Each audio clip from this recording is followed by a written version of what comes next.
ಸಾರ್ವಜನಿಕರೇ ಎಚ್ಚರ ಎಚ್ಚರ, ಗ್ಯಾಸ್ ಸಿಲಿಂಡರ್ ವಿಚಾರದಲ್ಲಿ ಉದಾಸೀನ ಬೇಡ. ತುಮಕೂರು ಜಿಲ್ಲೆ ಹಿರೇಹಳ್ಳಿಯ ಚಿನ್ನಹಳ್ಳಿ ಕಾಲೋನಿಯಲ್ಲಿ ಗ್ಯಾಸ್ ಬ್ಲಾಸ್ಟ್ನಿಂದ ಮನೆಗಳು ಛಿದ್ರ ಛಿದ್ರ.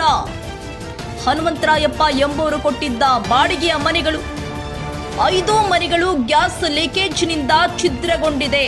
ಅಕ್ಕಪಕ್ಕದ ಮನೆಗಳಿಗೆ ಸಣ್ಣ ಪುಟ್ಟ ಡ್ಯಾಮೇಜ್ಗಳು ಕೂಡ ಆಗಿರುತ್ತೆ.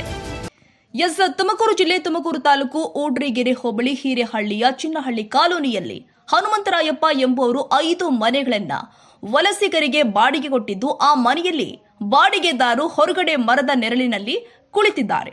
ಅದರಲ್ಲಿ ಓರ್ವ ಯುವ ತಿಂಡಿ ರೆಡಿ ಮಾಡಲು ಮನೆಗೆ ತೆರಳಿ ಗ್ಯಾಸ್ ಹಚ್ಚಲಾಗಿ ಲೀಕೇಜ್ ಇದ್ದ ಗ್ಯಾಸ್ ಸಿಲಿಂಡರ್ ಬ್ಲಾಸ್ಟ್ ಆಗಿದೆ. ಅಲ್ಲಿ ಇದ್ದ ಸ್ಥಳೀಯ ಸಾರ್ವಜನಿಕರು ತಕ್ಷಣ ಹೋಗಿ ನೋಡ್ಲಾಗಿ ಆತನ ದೇಹ ಸ್ವಪ್ನ ಸುಟ್ಟಿದೆ ಎಂಬ ಮಾಹಿತಿ ತಿಳಿದು ತಕ್ಷಣ ಆಂಬ್ಯುಲೆನ್ಸ್ ಕರೆಸಿ ಹಾಸ್ಪಿಟಲ್ಗೆ ಕಳಿಸಿರ್ತಾರೆ.